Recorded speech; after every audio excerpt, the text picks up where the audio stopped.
At exactly 3 a.m, when the vast Moretti estate still lay drowned in silence, only the tiny footsteps of a 3-year-old girl, the housekeeper's daughter, echoed across the marble hallway. As she did every night, the little girl was quietly making her way down to the kitchen for a drink of water. But this time, the light spilling from the study made her stop short. Standing before the half-open door was the young Mafia boss, frozen in place, silently listening to his fiancée whisper to an unfamiliar man. Not understanding what was happening, the little girl innocently spoke up. "Mister, why is she talking to you again? She told me not to tell you about it." One innocent sentence tore apart the perfect mask, opening the way to a conspiracy hidden for many years and changing the fates of everyone involved. The study door swung fully open, and Isabella Romano stepped out into the marble hallway, as though she had been expecting an audience. Her silk robe fell in soft ivory folds around her ankles. Her phone rested in her left hand, screen face down against her palm, the way it always rested. In the space of a single breath, her face rearranged itself into the composed, faintly puzzled expression of a woman interrupted at an inconvenient hour. It was the fastest recovery Alessandro had ever seen from her, and that speed told him more than her words ever could.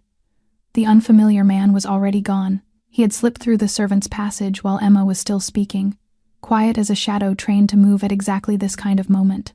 Only a faint trace of tobacco smoke lingered near the study doorway, thin and expensive, curling into the cool air of the corridor. Emma, entirely unaware of what she had disturbed, kept speaking with the untroubled honesty of a child who had never been taught to lie. Her small voice rose again in the dim hallway. "She gives me sweet cakes, mister. Lots of times. They taste really good." Sophia came around the corner at a half-run, her housekeeper's robe pulled hastily over her nightclothes. She scooped Emma into her arms in one motion, murmuring apologies that stumbled over each other. Her eyes moved from Alessandro to Isabella and back again, wide with a fear she could not name. She did not understand what had happened. She only understood that her 3-year-old daughter had said something in front of the master of the house that had turned the temperature of the corridor to ice. Isabella spoke first. Her voice was warm, gently embarrassed, perfectly calibrated. "An old friend from before," she explained, "going through a difficult financial season, too proud to come during daylight hours." She had not wanted to trouble Alessandro with something so small. She had meant to tell him in the morning. She was sorry for the strange hour. She was sorry for the confusion. Alessandro listened without moving. When she finished, he simply nodded once. "I understand," he said. His voice was flat, courteous, entirely without weight. "We can speak more in the morning." He did not argue. He did not press. He did not ask why an old friend needed a private study at 3 a.m, or why Isabella's phone had been face down on the desk when he passed, or why her hand had trembled for exactly half a second before she began her explanation. He simply thanked Sophia for bringing Emma back to bed, wished them all a quiet remainder of the night, and turned toward the master staircase. He had spent his entire adult life learning how to read a room. He knew the shape of an unrehearsed answer, and he knew the shape of a story built one careful sentence at a time. What Isabella had just given him was a performance. It was a good performance, but it was still a performance. He climbed the stairs slowly. In the master suite, he did not turn on the lights. He lay on top of the covers in the darkness, staring at the ceiling, and began to walk backward through 2 years of memory. Every phone kept face down at dinner. Every solo trip that had seemed like independence.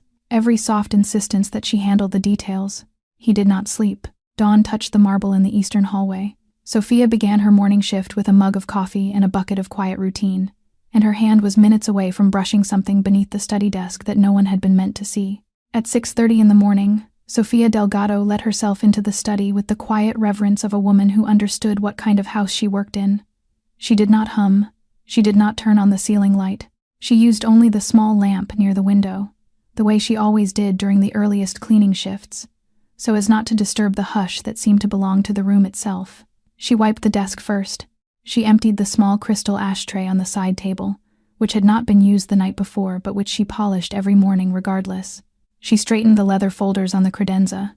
Every movement carried the muscle memory of 2 years of service, and the newer, sharper tension of a woman who had watched her 3-year-old daughter say something the night before that had frozen 4 adults in a hallway. She was crouched to reach the low corner of the rug when her hand brushed something stiff, a manila envelope, unmarked, wedged between the far leg of the desk and the wooden baseboard, as though it had slipped from a hand moving too quickly and had been overlooked in the rush to leave.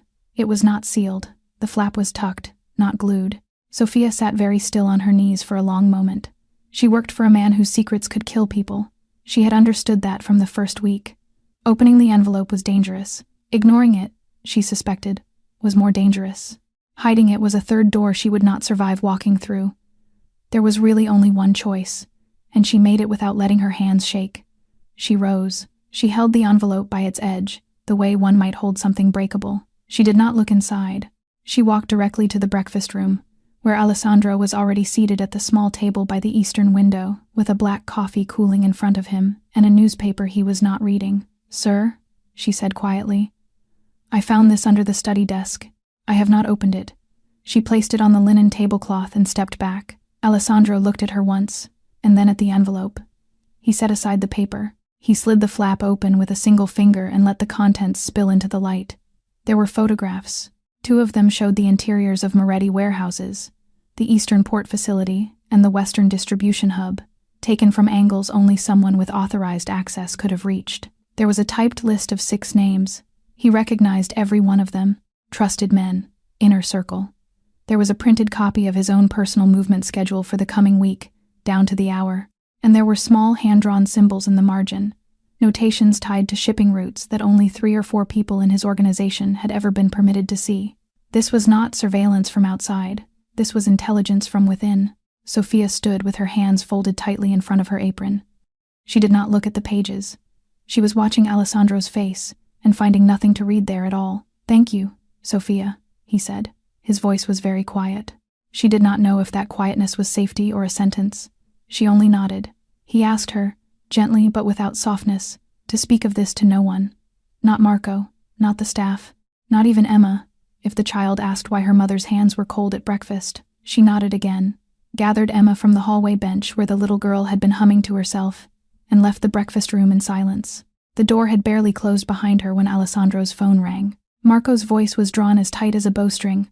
"Boss, East Warehouse, right now." The East Warehouse burned in the pale light of a wet morning. The attack had come at 7:14, precisely when the high-value shipment was scheduled to move from the delivery bay into the sorting floor. 2 of Alessandro's men were dead by the loading ramp. 3 more were being carried into unmarked vans, one of them missing most of his right hand. The cargo was gone. So were the attackers. They had struck with the confidence of men who had known exactly which minute the guard rotation thinned. Alessandro walked the scene in a black 3-piece suit, coat buttoned against the drizzle, his face empty of every expression a face is capable of holding. He stepped over spent shell casings without looking down. He crossed the loading floor where blood had begun to mix with rainwater. He examined the shattered lock on the interior door and the melted wax on a shipping seal that should not have been possible to counterfeit. His men watched him. That was the part they would remember later, when they tried to describe it to each other. He said nothing. He did not raise his voice, did not swear, did not ask questions. He simply moved through the ruined warehouse the way a man might walk through the site of his own funeral. Whatever he was feeling had gone somewhere deep and quiet, and everyone present understood that whatever came out of that quiet next would be worse than shouting. Marco met him at the perimeter with a face like carved granite. "The timing," Marco said. "The route, the seal. Boss, this came from inside. It has to have." Alessandro nodded once. He did not need convincing. By 9 that morning, the inner council had assembled in the underground strategy room beneath the Moretti estate. 8 men, 3 generations of loyalty. The long walnut table under a low brass lamp. In the center of the table lay the manila envelope Sophia had found. Its contents spread across the polished wood beside a laptop showing live footage of the East Warehouse still smoking. Every eye in the room kept drifting in the same direction, toward the closed door of the corridor that led to Isabella's dressing room. She had been in the study the night before. The envelope had been in the study. She had been discovered speaking, at 3 a.m, with a man none of them had ever seen. To the 8 men in that room, the arithmetic was simple. It was so simple that most of them were already choosing what tone to use when they suggested what needed to happen next. One of the senior soldiers finally said what the rest were thinking. Detain her. Question her. End it before the wedding invitations could be recalled. He said it respectfully. He said it as advice, not demand. But he said it. Alessandro did not answer immediately. He was somewhere else in his mind, in a library 12 years ago, sitting across from his father on the last quiet night of the old man's life. His father, thinner than he should have been, coughing between sentences, had reached across the desk and taken his hand.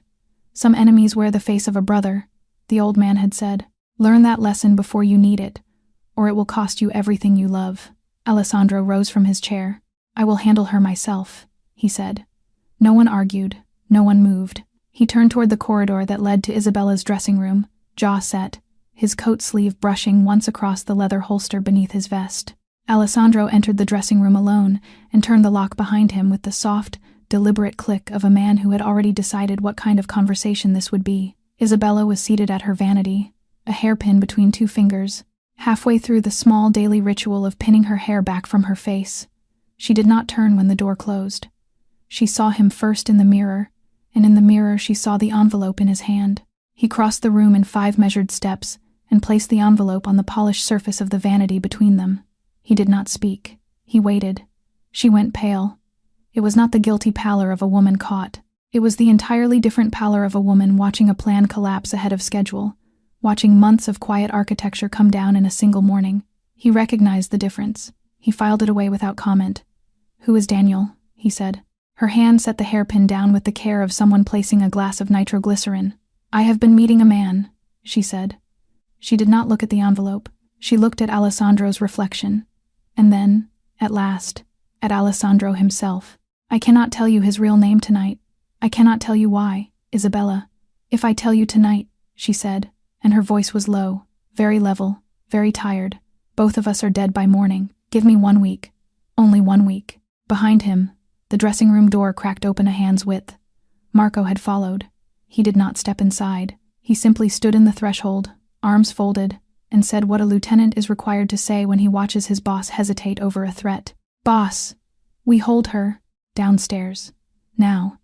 Every hour she walks free is an hour they still have the initiative." Marco did not understand the pause. In 15 years, he had never seen Alessandro pause on a security question. He was not angry. He was concerned. That, in its own way, was worse. Alessandro did not turn his head. "No," he said. "Boss, if we detain her publicly, we alarm whoever is behind her. I want to see the entire shape of this network before I take anything off the board." His voice was quiet, but the finality in it left no room for argument. "Set surveillance. 2 men, rotating. Nothing traceable to our regular teams. She keeps her phone. She keeps her routine. She goes nowhere unaccompanied." He paused, and finally looked at Marco directly. "I will watch her myself." Marco held his eyes for a long moment. Then he nodded once and withdrew, closing the door behind him without a sound. The room was quiet again. Isabella rose from the vanity stool. She adjusted the sleeve of her blouse. She stepped past Alessandro toward the door, and for a moment, as she passed him, she stopped. She did not touch him. She only turned her face up toward his, close enough that he could see the faint tremor at the corner of her mouth. "I loved you," she said softly, "before I knew what loving you would cost." Then she was gone. The door closed. Only the familiar scent of her perfume remained in the air, jasmine and something colder underneath, the way it always was. Dusk fell over the estate in shades of iron. Alessandro changed into dark clothes, fastened a slim blade to the inside of his calf, and shrugged into a long black coat. He was going out into the city tonight, and he did not know what he would be carrying home. Rain fell on the city in slow, patient sheets. Alessandro trailed her from 3 cars back in an unmarked sedan, one of the vehicles no one in his organization was permitted to know he owned. Isabella's black coupe moved through the wet streets like a woman who had done this 100 times before. She checked her mirrors at intervals no ordinary driver would think to check. She made a full circuit around the same block twice, at different speeds, watching for tails that did not adjust. She cut across a bus lane at the last possible second. She turned into a hotel driveway, waited 90 seconds, and pulled back out without ever going inside. He watched her drive, and something in his chest tightened in 2 directions at once. Relief, because she was not being reckless. Fear, because she should not have known how. She was not the woman he thought he had been going to marry. That woman would have been lost in this city by the first left turn. This woman had been trained. Somewhere, at some point in the 2 years he had known her, and probably long before that, someone had taught her how to move under a hunter's eye. She led him east across the river, into the industrial district where the streetlights thinned and the buildings turned into low, silent hulks of rusted metal. She parked her coupe 2 blocks from a disused shipping warehouse and continued on foot through the rain, her collar turned up, her steps quick and quiet on wet pavement. Alessandro left his sedan at a distance and moved parallel through the alleyways. He entered the warehouse from the roof access, a habit from his father's era, and took position on the high catwalk above the empty loading floor. His pistol was in his hand. The barrel pointed down at the concrete, not up. Isabella entered through a side door. A man was already waiting for her under the single working light. He was younger than Alessandro had expected. Late 20s, sharp-eyed, exhausted in a way that reminded Alessandro of soldiers coming off a third deployment. His left arm was bandaged beneath a dark jacket, the fabric slightly darker where blood had recently seeped through. Their greeting was not the greeting of lovers. Alessandro had prepared himself for that possibility on the drive out and had promised himself he would not act on it. But what he saw below him was something else entirely. It was the greeting of two people who had been hunted together for months and had run out of places to sleep. She touched Daniel's shoulder briefly, professionally, the way one soldier checks another for new wounds. He nodded once. They moved to a crate between them and began to talk. Papers passed between them. A leather notebook stayed in the canvas bag slung across Daniel's chest. Their voices rose only when they argued about something they called the last piece, a name they had not yet been able to confirm, a name they both suspected but could not prove. Then the shots came. 3 positions. Suppressed weapons, professional cadence, heavy caliber. The assassins moved into the warehouse from the east, north, and southwest doors in the same second, as if they had been listening to the conversation and had chosen this exact moment. Isabella did not run toward them. She did not run at all. She pivoted, drew a compact pistol from her coat, and dropped into a firing crouch back-to-back with Daniel. Between them, low against the crate, sat the canvas bag with the leather notebook. They were not trying to escape. They were trying to protect it. Alessandro's understanding of the last 3 months split down the middle in the space of 3 seconds.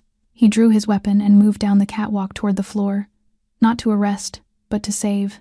Marco and 4 soldiers breached the warehouse from 3 directions at the same instant Alessandro dropped from the catwalk to the loading floor. They had been in position for the last 20 minutes, waiting in the rain in unmarked vans 2 blocks away, listening for his single word over the encrypted line. He had brought them without telling Isabella, without telling anyone in the wider inner circle. It had been the most private decision of his life, and it saved everything. The firefight was short. It was also the most vicious 3 minutes Alessandro had spent in a decade. Rain hammered the tin roof overhead like a drum roll. Muzzle flashes lit the concrete in staccato white.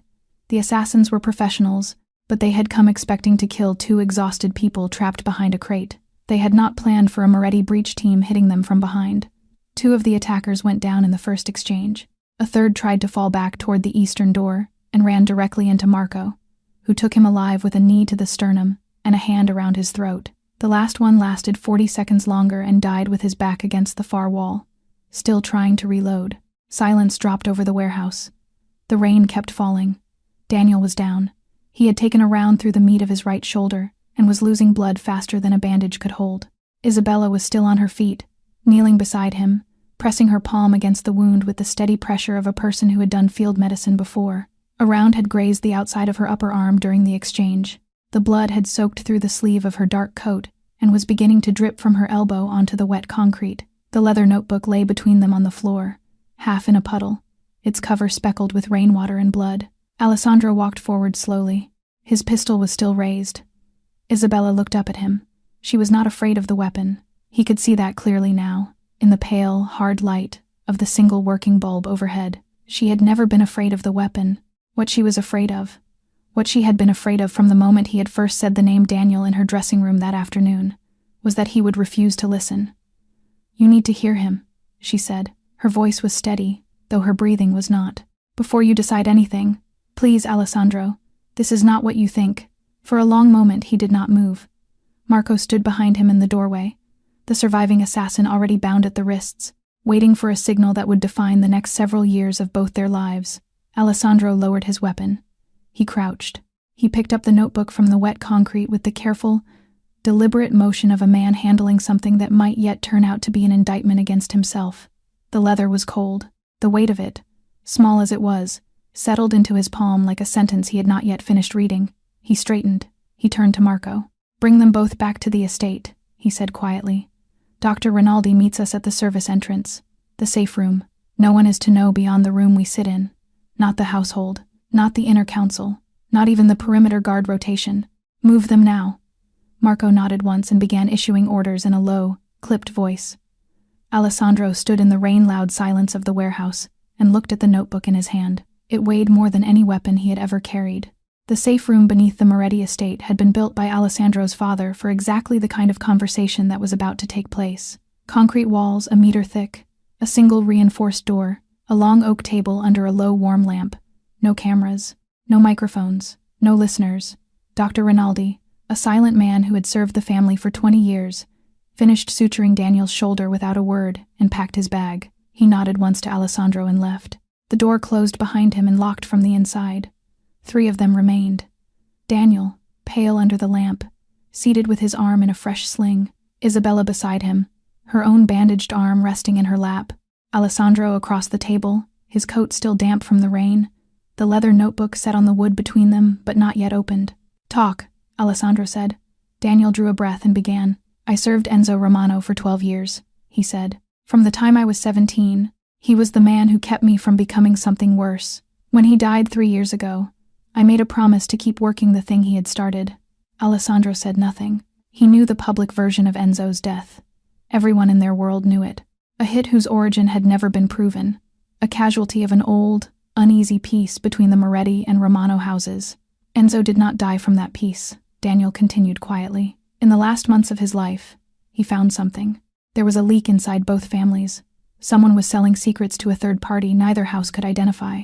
He did not know how deep the network went. He only knew that whoever it was had been listening for years, patient, waiting for a moment to move. He was killed before he could name them. Isabella spoke for the first time since they had sat down. Her voice was low. "He left me his silver pen," she said. Daniel reached into the inside pocket of his jacket with his good hand and drew out a slim silver fountain pen. He set it on the table between them, between the notebook and the lamp. Its surface caught the warm light. A single line was engraved along its length in Italian. "Fidati solo di ciò che il silenzio protegge." "Trust only what silence protects," Isabella translated softly. Alessandro looked at the pen. He did not touch it. "He gave me the investigation," she said. "He did not have the time to finish it. He gave it to me because I was the only person left he was certain the leak had not yet reached. I have been running it for almost a year, alone. Daniel was the only man I could bring in, because he was the only man Enzo had already trusted with his life." She met his eyes now, steady, tired. "I could not tell you," she said. "Not because I did not trust you, because I did not yet know if the people around you were clean. If I had said one word too early, whoever the leak was would have known I was looking for him, and you and I would both be dead within a week." Alessandro sat very still. Every silence of hers over 2 years took a different shape in his mind. Every folded phone, every solo trip, every "I will handle the details." It had not been a wall. It had been a shield. She had been holding it in front of him, and he had never seen it.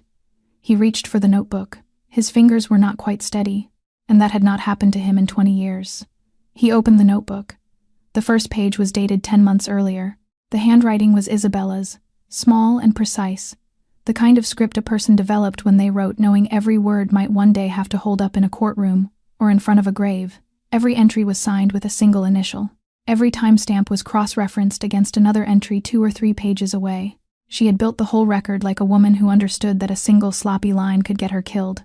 He turned the pages one at a time. Secret payment logs, meeting locations along the coast, in restaurants no one in his organization would think to watch. Offshore account numbers with 3 sets of transfer identifiers each. Internal Moretti communication codes she should not have been able to obtain, but had, because someone inside the family had been feeding them out. The timestamps aligned with a precision that made the room feel airless. The dockside shipment that had gone missing 8 months ago. The Ricci meeting that had been ambushed 6 months ago. The route change on the western distribution corridor that had cost him a warehouse in the spring. Every single leak in the last 10 months matched a date in her ledger, and every date carried the same annotation in the margin, the letter L. He turned another page and found the arithmetic laid out plainly. 23 separate incidents, 23 margins, 23 letters. Every column ended at the same name written in full on the final analysis page. Luca. Alessandro read the name once. He read it a second time. He did not blink. Luca. His underboss. His childhood friend. The boy who had scraped his knees on the same estate walls with him. The young man who had stood on his right at his father's funeral, in a black suit that had been paid for out of Alessandro's own pocket, because Luca's family had had nothing. The man Alessandro had personally pulled out of a burning car in Palermo 6 years ago, and again out of an ambush on the docks 4 years after that. 2 lives owed. And 2 lives that had apparently, at some point over the last decade, come to feel like a debt Luca no longer intended to carry. Daniel reached into the canvas bag with his good hand and drew out a small handheld recorder, the kind investigators had used before phones took over. He set it on the table beside the notebook. He pressed play. The audio was thin, recorded through a wall or from a distance, but the voice was unmistakable. Luca's cadence. Luca's slight edge on the vowels when he was giving orders he was pleased with. "The boss loves her," the recording said, calm and almost amused. "That means when she falls, he falls with her. We don't need to break him. We just need to nudge him. Set the meetings. Let him find the traces. His own trust will do the rest of the work for us." There was a soft murmur of agreement from another man. Then footsteps. Then the file ended. Daniel switched the recorder off. Alessandro did not speak. The room did not breathe. Marco, who had come down 20 minutes ago and had been standing silently by the wall through all of it, closed his eyes briefly and did not open them for a long moment. Isabella watched him. There was no triumph in her face. There was only the quiet grief of a woman who had known this was coming for months, and who had loved him enough to let him find it in his own time, on his own terms, in the only room in the house where the walls could not carry the sound. Alessandro closed the notebook slowly. Everyone in the room felt the temperature of it drop. Alessandro spoke first, and when he spoke, his voice was level in the way only a man who had lost everything internally can be level externally. He walked the manipulation backward, piece by piece, laying it out on the oak table between them, the way a strategist walks his subordinates through a battle already lost. "The envelope in the study," he said. "Luca proposed the routine security sweep 3 days ago. He insisted on doing it himself. He was the only one with unsupervised access to that room in the last week." Isabella nodded once. She did not interrupt.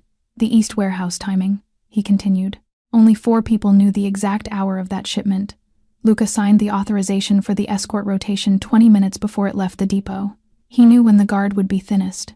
He fed it out." He paused. His hands rested flat on the table. "He used the fact that I love you as a weapon. He knew I would look at you and see the pattern he had shaped. He knew I would not look at him because I have never looked at him with anything but trust." He drew a slow breath. "Every time in the last 3 years I have suspected someone inside the family, Luca has been the first to come to me with evidence. Every time. The Genovese affair, the Perotti leak, the port audit last winter. He was always the one who handed me the name and helped me act on it. He was building his reputation as the man who caught traitors so that no one would ever look at him and see one." He turned to Isabella. For the first time since the safe room door had closed, his composure faltered. It was not a large break. Anyone else in the room would have missed it. But she saw it, because she had watched his face for 2 years and knew the exact micro shape of him losing his footing. "Isabella," he said. His voice cracked once, low and hoarse. "I am sorry. For what I thought. For what I nearly did. For every second of the last 3 days that I spent looking at you as though..." She reached across the corner of the table and laid her hand over his. Her fingers were cool. Her bandage had begun to darken again along the underside of her arm. "Not now," she said gently. "Later. When there is time. Right now we cannot afford to feel this. If Luca learns that we know, we lose him. And if we lose him, we lose the man standing behind him. Whoever that is the one who killed my father, and the one who is going to kill you at the wedding. We do not get a second chance at reaching him." Alessandro closed his hand around hers. He did not speak for a moment. Then he nodded. The 3 of them planned quickly, quietly, a trap set for dawn, a controlled arrest at Luca's private residence in the hills, before he had time to react to anything they were about to do. A small, surgical team. Full communications blackout on any channel Luca had ever touched. No warning, no noise. Marco was called back into the room. He was told everything in 6 sentences. Something in his face broke for a single second when he heard the name. 15 years of shared meals, shared funerals, shared cover fire. Then his professional mask came down over the grief, and he was again what he had always been, a lieutenant awaiting his orders. He left to prepare the assault team. Alessandro looked at Isabella for a long moment across the empty table. She looked back. They both understood, without speaking, that dawn would decide everything. Dawn came gray and slow over the hills above the city. Marco's team surrounded Luca's private residence in 3 concentric layers before the first birds began to sound in the pines. Every man wore a suppressor. Every man moved on foot the final 100 meters. No headlights, no radio traffic, the kind of assault Alessandro's father had taught them to run when the target still believed himself unwatched. They breached at 4:52. Front door, kitchen door, terrace door. Simultaneous, silent, nothing. The men swept the ground floor in 90 seconds. Empty. The staircase. Empty. The master suite at the end of the upstairs corridor stood with its door already open, as though someone had walked out of it in a hurry and had not bothered to close what he did not intend to return to. Marco checked the bed with the back of his hand. Still warm. The safe in the closet stood open, its contents cleared out with the neatness of a man who had prepared for this moment for weeks. Not thrown. Not scattered. Taken.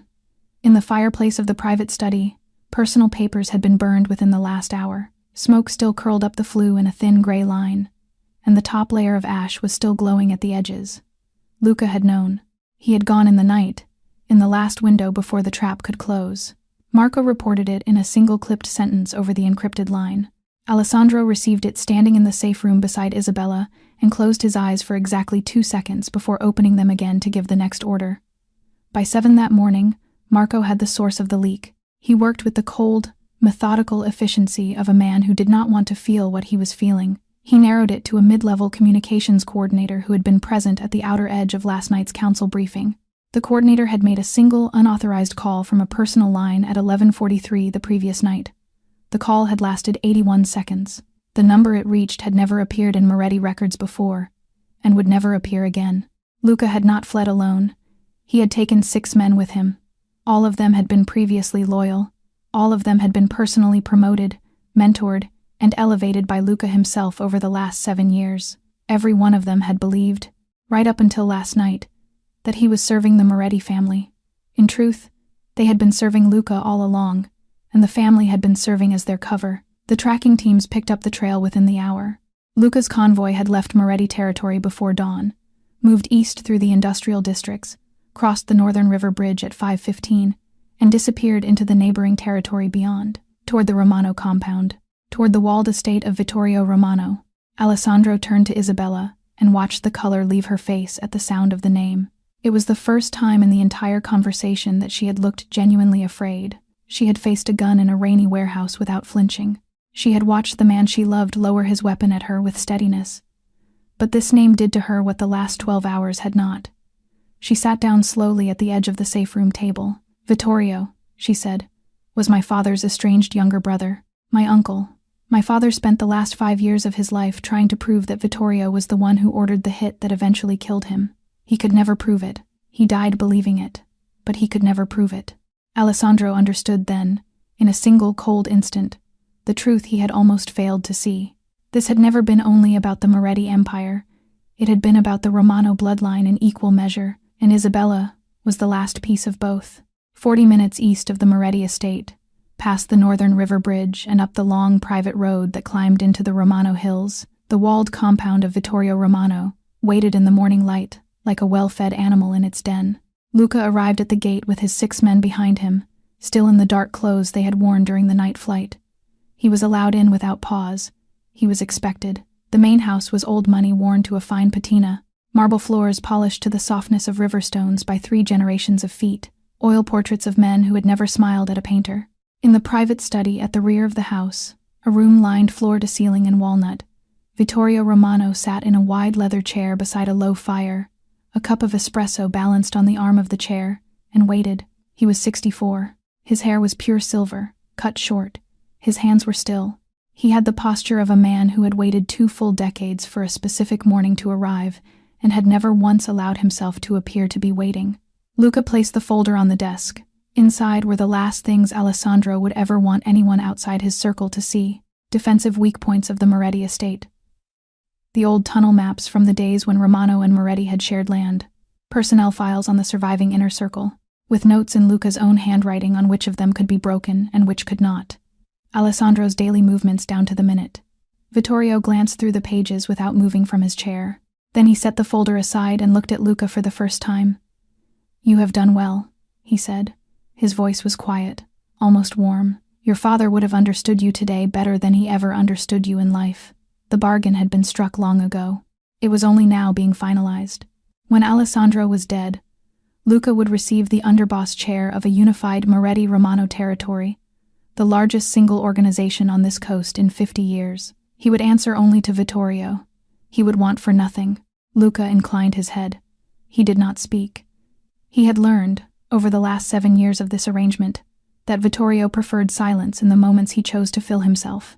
Vittorio rose slowly from the chair and moved to the window overlooking the walled garden.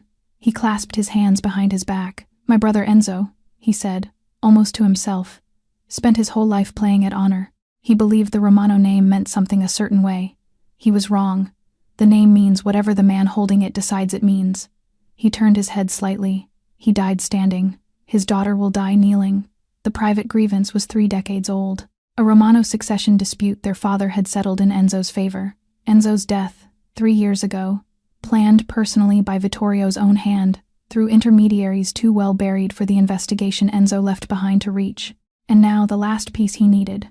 Isabella removed permanently, so that no living Romano could ever again lay a claim to a name Vittorio had spent his entire adult life waiting to consolidate. He walked back to the desk and picked up an encrypted radio.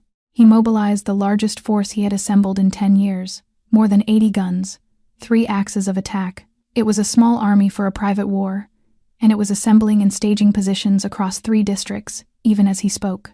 The plan was simple in shape. Strike the outer Moretti holdings first to disperse Alessandro's forces across the city. Then, when the estate was thinly held, drive the main body of the army straight through its gates and end the house of Moretti in a single night. The orders went out over the encrypted line. The first wave would begin at sundown. The first waves broke across the city at 6:47 that evening. 2 Moretti casinos were hit within 11 minutes of each other, one on the waterfront and one in the old quarter. Doors kicked in, cash floors stripped, 2 dealers wounded. Then, before the response teams could redirect, 3 warehouses in the industrial district went up in coordinated arson within the same half hour. Black smoke rose across the eastern skyline in 3 separate columns and stayed there. At 7:20, the main port office was bombed. The blast tore out the front wall and part of the second floor.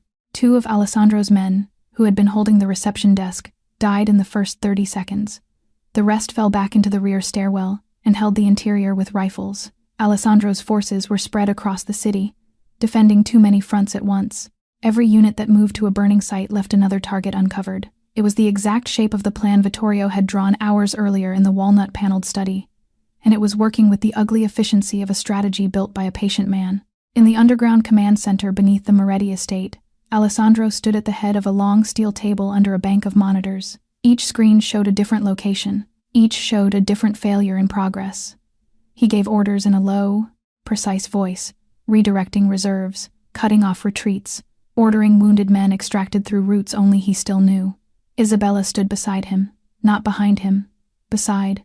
She read the same monitors, called out timing overlaps he was missing, corrected a route decision on the waterfront that would have cost them another 6 men. Every soldier in the room saw her there and did not question it. Whatever she had been in this house before that morning was no longer what she was tonight. She had authority now, in front of every man in the inner circle, and no one who saw her in that light would ever quite unsee it. Marco checked in from the field at 7:51. His voice came through the encrypted line rough and shortened. He was still holding the central warehouse with 14 men.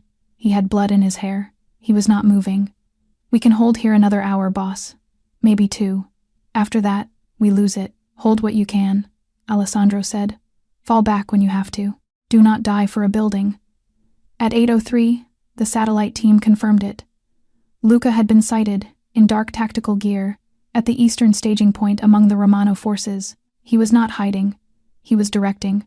In the west wing of the mansion above them, Sophia sat on the low bench outside the kitchen, with Emma pressed against her side. The little girl did not understand what was happening. She only understood that the men she saw walking the halls carried long, dark things now, and that her mother's hands were cold, and that everyone spoke in the quiet voices adults used when something big was happening. Sophia reached into the pocket of her apron and drew out a small pastry she had wrapped in a linen napkin. Emma had come to expect a sweet cake whenever there was a big thing in the house. It had always been Sophia's way of holding the world steady for her. Emma took it with both hands and pressed closer to her mother's side without letting go of her sleeve. Intelligence intercepts came in at 8:12. Vittorio's main body was moving. Convoy formation, heavy vehicles. Estimated arrival at the Moretti gates in 3 hours. Alessandro keyed his radio. "Marco, Pull everyone loyal back to the estate. We stand here, or we die here. The estate transformed into a fortress in 90 minutes. Every ground floor window on the east and south sides was boarded from the inside with the reinforced shutters Alessandro's father had installed 20 years earlier and had never lived to see used. Sniper positions were built into the third-floor dormers, overlooking the front approach and the western tree line. Weapons were unlocked from the armory below the kitchen and distributed to the loyal men now filing back through the service gates. Choke points were assigned at every interior entry. Nothing was rushed. Nothing was loud. Every man who had trained in this house had trained for a night that no one had ever quite believed would come. And now that it had come, they moved with the quiet certainty of soldiers who had been rehearsing this in the back of their minds for years. Alessandro personally took Sophia and Emma down to the safe room. It was the same room where he had sat across from Daniel less than a day earlier, but the men had cleared it, and Dr. Rinaldi had brought in blankets, water, and a small folding cot for Emma. The walls were a meter of reinforced concrete. The door was steel. The ventilation ran on an independent line that could not be traced or cut from the estate's main system. Emma clutched the small pastry Sophia had given her in one hand and looked up at Alessandro with wide, tired eyes. "Chue," she said softly. "Konhatnuk." She was 3 years old, and there was a war beginning above her head, and she wanted water. The same habit that had led her down a marble hallway at 3 a.m. less than 3 days ago now brought her the same request in a bunker under the same house. Alessandro crouched to her level. He set a filled glass into her free hand himself. "Drink slowly, sweetheart," he said. His voice was gentler than any man in the corridor above had ever heard it. "Your mother will hold you all night. Nothing bad will find you down here." Sophia's eyes filled. She nodded. Unable to speak, he rose and turned toward the stairs. Isabella was waiting at the top step. She had refused to come down. He had not asked her twice, because he had already seen in her face that the argument was going to end where it needed to end, and that fighting her on it would only waste time they did not have. "I have something no one else in this house has," she said quietly as he reached her. "The estate has passages my family built into the land 40 years ago, when the Romano and Moretti holdings still shared the ridge, before the split, before the hate. My father took me through them when I was 12, so I would know them if I ever needed them." She unrolled a small hand-drawn map across the console table in the corridor.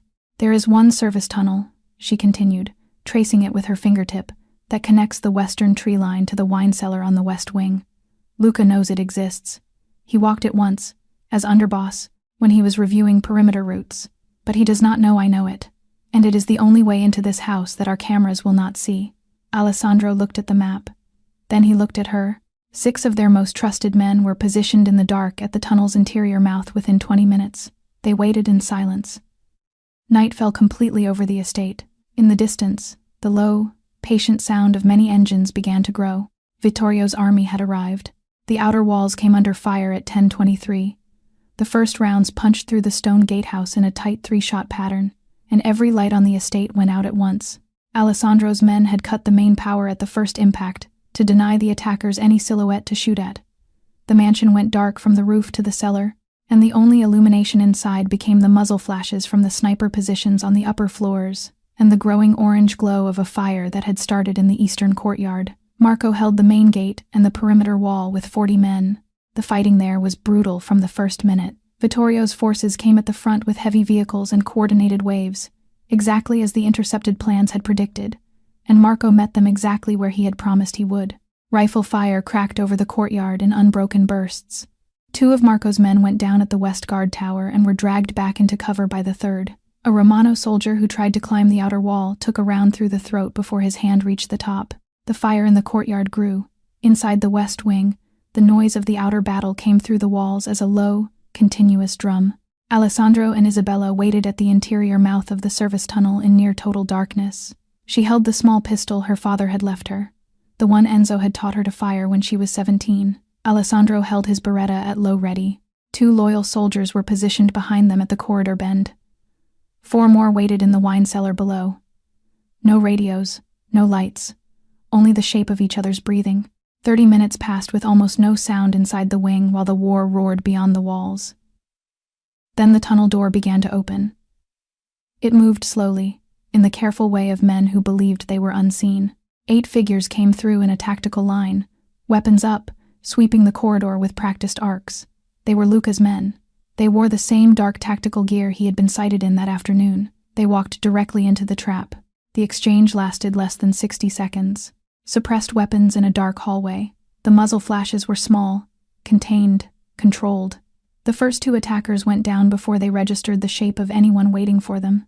The third was Luca's second in command, and he took 2 rounds to the chest and was dead before he hit the wall. The fourth returned fire and killed one of Alessandro's men, and then he too went down. Luca was the 6th man through the door. He saw Alessandro through the drifting smoke. Their eyes met across 7 meters of the corridor they had both run through as boys. Luca did not speak. He did not swear. He did not curse the woman standing beside Alessandro. He simply raised his weapon in a single fluid motion, the way a professional does when there is nothing left to negotiate. Alessandro moved a fraction of a second faster. The round passed close enough to his shoulder to burn the fabric of his jacket.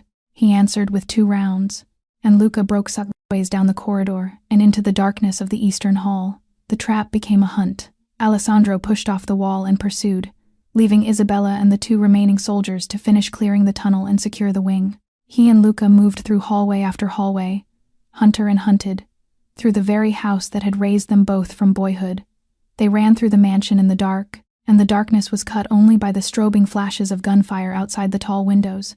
Every corridor they passed carried a piece of a shared childhood neither of them had thought about in years. They passed the portrait of Alessandro's mother in the second-floor gallery. She had died when Alessandro was 9 and Luca was 7, and it was her portrait that they had both stood in front of, on separate nights, when they were boys trying to understand what grief meant. They passed the library where they had played chess for hours at a time during long summer afternoons, and where Alessandro's father had first taught them both what a queen's sacrifice was worth. They passed the wide staircase in the eastern hall, the one with the mahogany banister, the one Luca had tried to slide down at the age of 10 and had broken his arm doing. Alessandro remembered carrying him to the doctor that afternoon. He remembered it clearly, running through this same corridor now with a pistol raised toward the shadow of the same man. The bitterness came out of Luca in bursts between shots, in the way old wounds spill out of men when they finally have nothing left to hold them closed. "Second," he shouted, ducking behind a marble column as a round splintered the plaster above his head. "Second in everything. Second in the room. Second at the table. Second at your father's grave. Do you know what they called me, Alessandro, for 15 years? The boss's dog." Alessandro moved along the opposite wall, low and quiet, drawing him deeper into the eastern hall.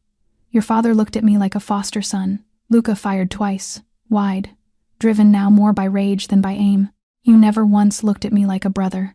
I gave you everything I had that was mine to give," Alessandro answered. His voice was flat, almost quiet, the sound of a man who had already gone somewhere no argument could reach. "What you took was never mine to give you. It was never yours to take." His father's voice moved through his mind in the same instant. Some enemies wear the face of a brother. He understood, finally, what the old man had been trying to warn him about that night in the library. Not that a brother would betray him, that a man he loved as a brother might already have been the enemy the whole time, and he would only see it when it was far too late to save either of them. The chase ended in the grand entrance hall beneath the crystal chandelier. Luca ran out of ammunition rounding the last corner. He drew his sidearm and it jammed on the first pull. He tried to reach the back of his belt for the blade there, and Alessandro closed the distance in 3 strides and disarmed him with a single strike that cracked his wrist against the marble railing. Luca went down to his knees, breathing hard, blood at the corner of his mouth. He did not beg. Some part of him had known for a long time that this was where it would end. Isabella came in from the western corridor at a run, her pistol still smoking at her side. Marco came in from the front doors, his suit torn at the sleeve, his face streaked with dust and soot. Both of them stopped short at the sight of the man kneeling under the chandelier. Outside, above them, on the 3rd-floor turret window at the north corner of the estate, a Vittorio Romano sniper had climbed silently into position under the cover of the night. He adjusted his scope. Alessandro was standing directly in the line, framed against the tall window of the grand hall, his back turned toward the tower. Isabella saw it first, a single small flash of reflected light in the tall window of the north turret, not a muzzle, a scope, catching the low glow of the burning courtyard as the sniper adjusted his angle. It was there for less than the space of a heartbeat, and then it was gone. Alessandro was still looking down at Luca, kneeling under the crystal chandelier. He was not looking up. He had no reason to be looking up. She had a single tick of time to decide, and there was no time to shout. Shouting would only make him turn toward her, and turning would only line him up more perfectly for the shot. She did the only thing left to do. She ran. 6 strides across the polished marble of the grand hall. Her coat caught the air behind her. She hit Alessandro with the full weight of her body just below the shoulder blade, and drove him sideways with every remaining piece of strength she had in her. The shot came in the same fraction of a second. The round that had been meant for him hit her instead, high on the right side of her back, just under the shoulder blade, dangerously close to the upper lobe of the right lung. The impact spun her forward into him. Her pistol clattered away across the marble. He caught her before she reached the floor. Blood soaked through her dark coat in the space of 2 breaths. Warm, fast, wrong. She felt heavier in his arms than she had ever felt in his life. Behind her, Luca lunged. He had been on his knees, watching. He had seen the shot come. He had seen where Alessandro's attention would go. He drove himself forward on his broken wrist toward the pistol, lying 2 steps to his left, and his hand actually closed around the grip before Alessandro moved. Alessandro laid Isabella against the base of the marble railing with one arm, drew his sidearm with the other, turned, and fired in a single unbroken motion. Luca died with the pistol still half raised. There was no hesitation in Alessandro's face. There was no anger, either. What was there was something colder and older than anger, and it was gone from his eyes almost as quickly as it had arrived, replaced by the only thing that mattered now, which was the woman bleeding in his arms. The mansion around them was chaos. Marco was already shouting into his radio, ordering the third-floor counter-snipers to bring down the shooter in the north turret. A single confirming crack sounded from above them a heartbeat later, and the thread above the estate went silent. The sound of gunfire outside the front doors began to slacken. Isabella whispered something. He bent his head close to her mouth, but he could not catch it over the ringing in his ears and the distant sound of Marco's voice shouting orders across the marble hall. She was pale. Her hand tightened on the front of his shirt. The silver pen slipped from the inside pocket of her coat, struck the marble floor with a soft metallic sound, rolled once in a small half-circle, and came to rest beside her hip. Marco was already keying the family's private medical line. Signora Romano. Gunshot wound. Upper back. Bring the team through the west service gate. Now. Alessandro lifted her against his chest, careful of the wound, careful of her shoulder, careful of everything at once. His pistol stayed in his other hand. He began giving orders as he carried her, one after another, in the low, steady voice of a man who intended to end this war before dawn. Clarity, when it came to Alessandro, was fed by an anger as cold as steel. He set the mobile command room up in the adjoining wing of the family's private medical wing, 3 doors down from the surgical suite where Dr. Rinaldi and his team had begun operating on Isabella. A single laptop, 3 encrypted radios. A tactical map of the Eastern Territory unrolled across the top of a hospital gurney. He directed the counterattack from that position while the sound of the surgical monitors carried faintly through the wall behind him. Vittorio's forces broke on every front over the next 3 hours.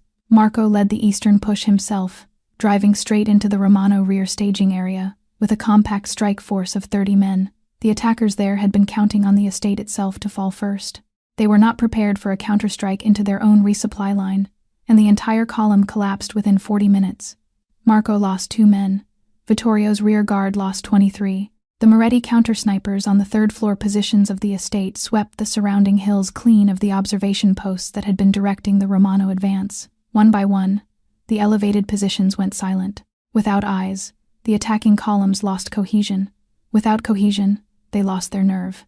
By 3 in the morning, the outer perimeter was clear. By 4, Alessandro personally led the assault on Vittorio's command position at his private compound.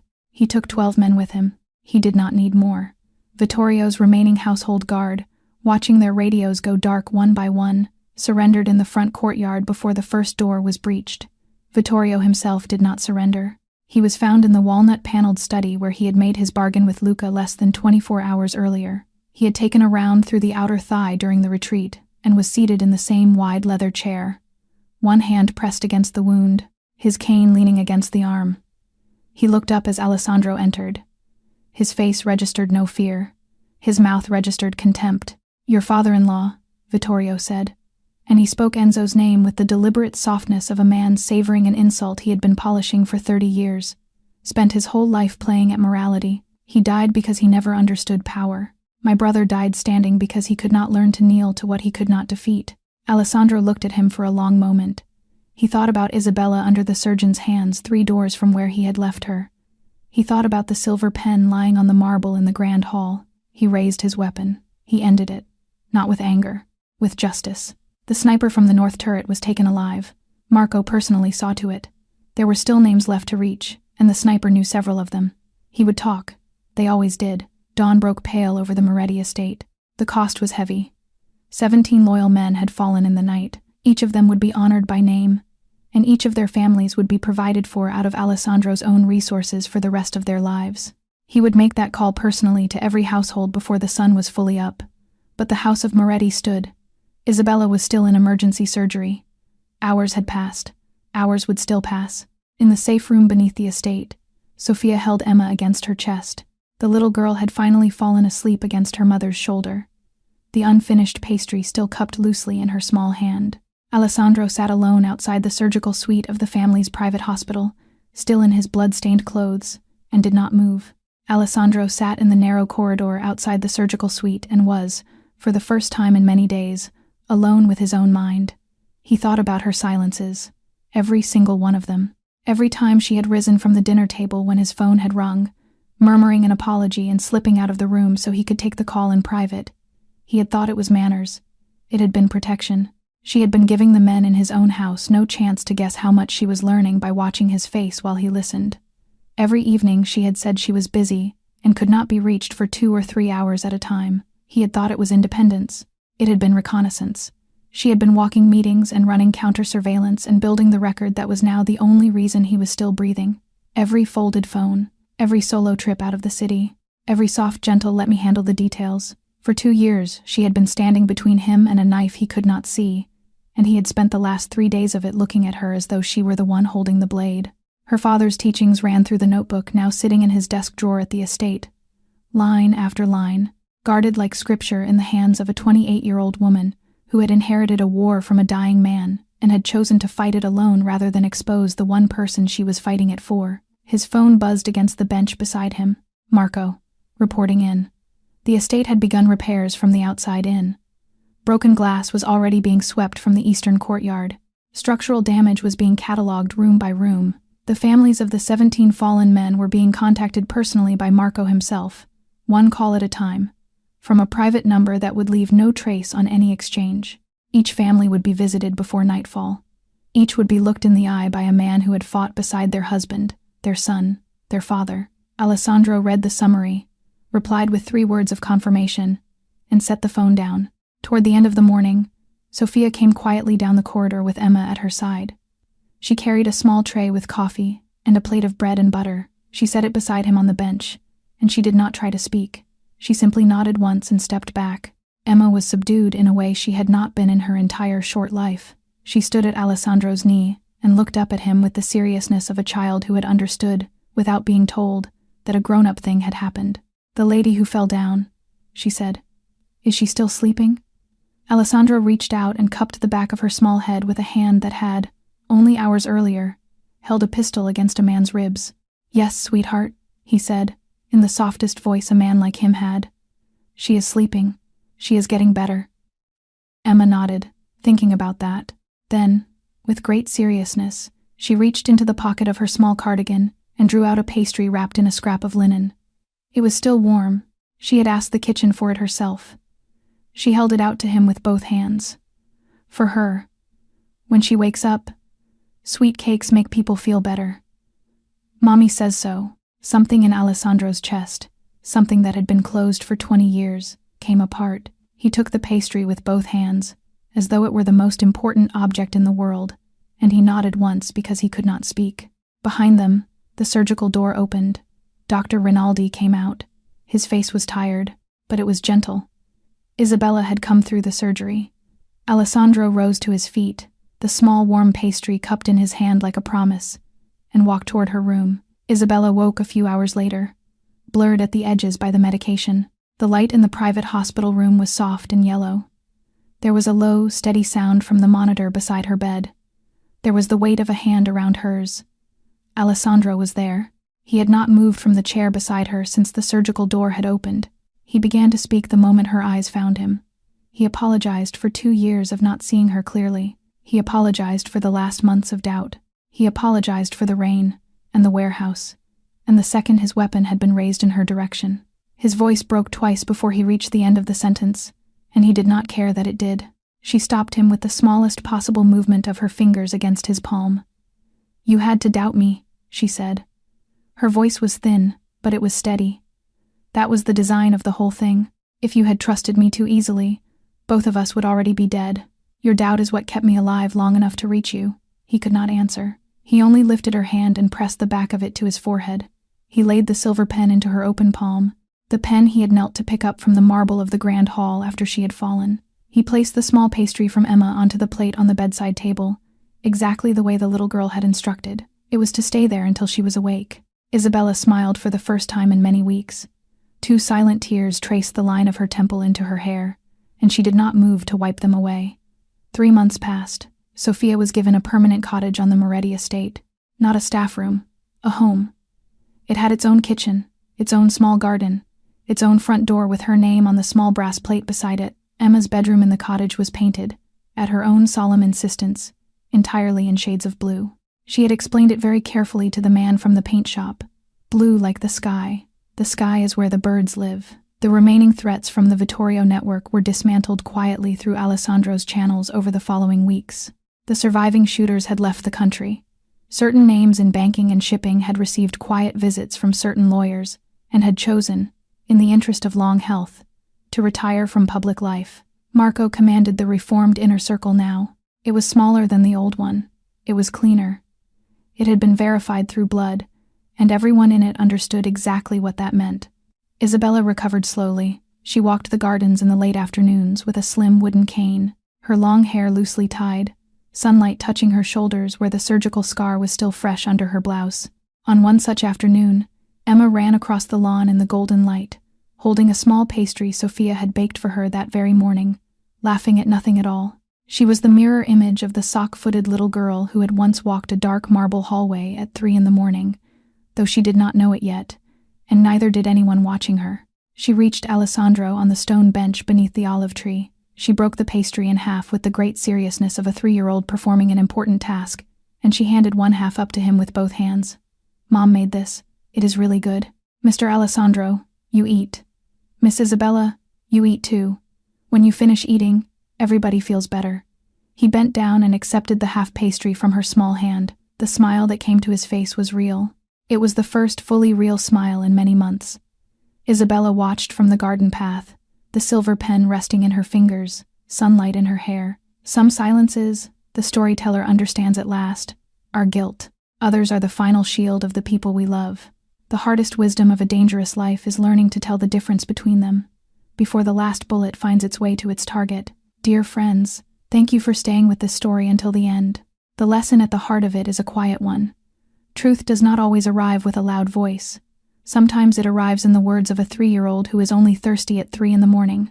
Sometimes it arrives in the silences of a woman brave enough to be misunderstood, so that the person she loves might live long enough to understand her. In our own lives, we will not always be given the full story of the people beside us right away. What we are given, always, is the choice to be patient enough to look for a reason before we look for blame. If someone you loved refused to explain themselves for weeks or even months, would you have the patience to keep looking for the reason before you looked for the fault? Would you be able to hold your love steady long enough to give the truth time to arrive? Please share your thoughts in the comments below. Tell us where in the world you are watching from, and how this story settled in your heart. Every comment is read, and every voice matters to us here. If this story moved you, please tap the like button, share it with someone who might need to hear it tonight, and subscribe to our channel so you will never miss the next one. We upload new heartfelt stories every day, and we would love to have you with us for all of them. Wishing every one of you watching right now good health, a peaceful heart, and quiet, gentle days ahead. Take care of the people you love, and let the people who love you take care of you in return. Goodbye for now, and we will see you again in the next video.